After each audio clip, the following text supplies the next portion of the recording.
Assalamualaikum, kami daripada Kumpulan 4 akan membentangkan tentang dokumentari Tanggungjawab Sosial kepada Masyarakat dan Rakyat.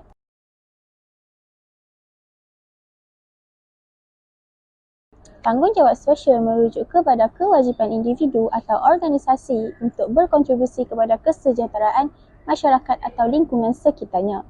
Ini melibatkan kesediaan untuk tanggungjawab atas dampak sosial dan lingkungan dari keputusan dan tindakan mereka.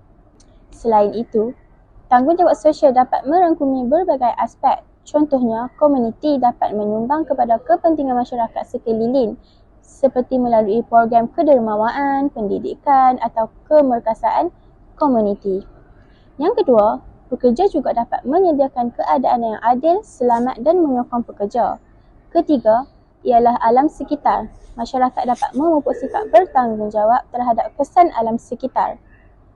Kemudian, kepentingan tanggungjawab sosial semakin diiktiraf sebagai bahagian penting dalam menjalankan perniagaan atau penganjuran.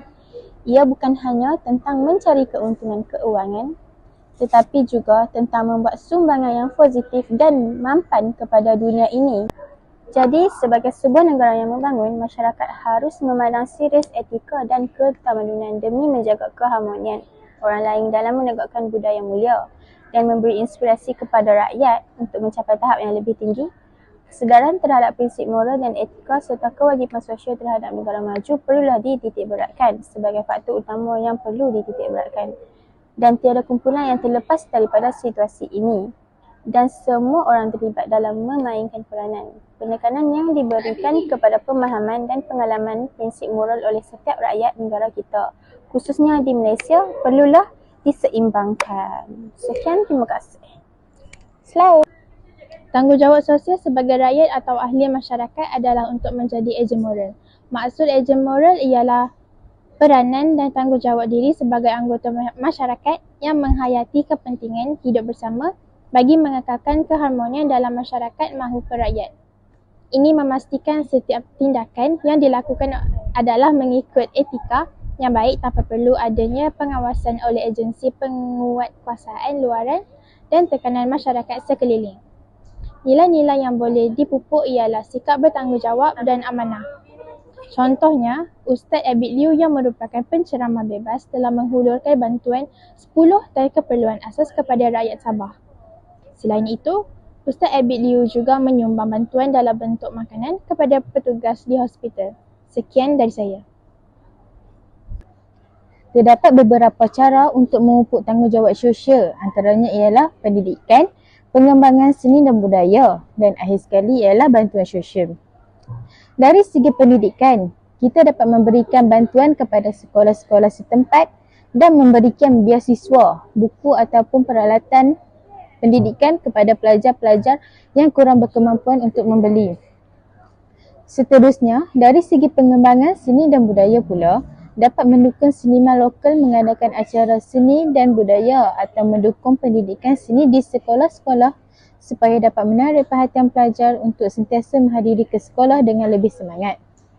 Akhir sekali, dari segi bantuan sosial, kita juga dapat memberikan bantuan kepada keluarga yang miskin atau memberikan makanan kepada mereka yang kelaparan. Dapat menambahkan amalan mulia kepada semua masyarakat. Antara bentuk-bentuk tanggungjawab sosial ialah penjagaan alam sekitar. Kita mestilah mengelakkan sebarang bentuk pencemaran alam sekitar termasuk udara, air dan darat. Contoh pencemaran alam sekitar ialah pembuangan sampah yang sebarangan di dalam sungai dan laut. Selain itu, contoh pencemaran alam sekitar ialah pembakaran terbuka yang menyebabkan asap tebal. Kita perlulah memelihara alam sekitar. Contohnya, kita boleh menanam semula pokok dan membuat gotong royong di kawasan-kawasan tertentu, contohnya kawasan kejiranan. Seterusnya, bentuk-bentuk tanggungjawab sosial ialah sumbangan kewangan. Organisasi dan badan-badan korporat boleh memberi bantuan berbentuk kewangan dan pembiayaan kepada masyarakat yang benar-benar dalam kesusahan dan memerlukan pertolongan, contohnya seperti ibu tunggal, anak-anak yatim, orang miskin dan orang kurang upaya. Dengan cara ini, mereka dapat meringankan beban kehidupan seharian seseorang individu.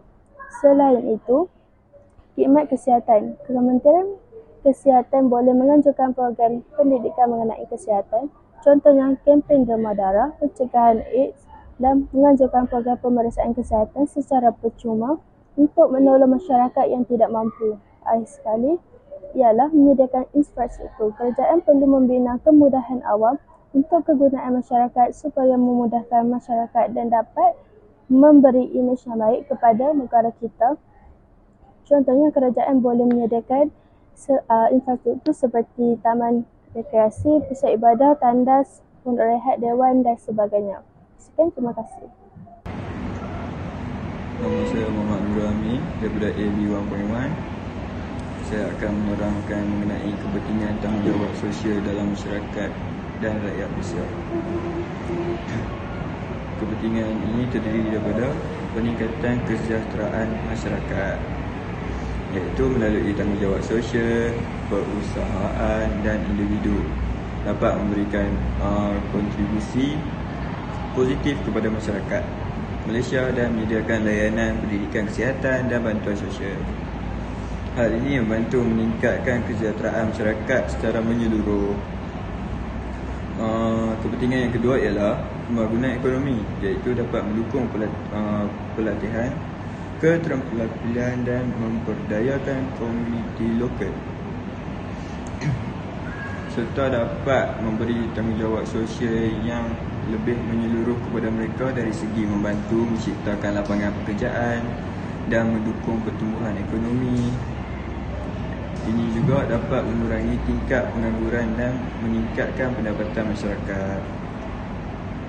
Kepentingan yang ketiga ialah pemberdayaan komuniti.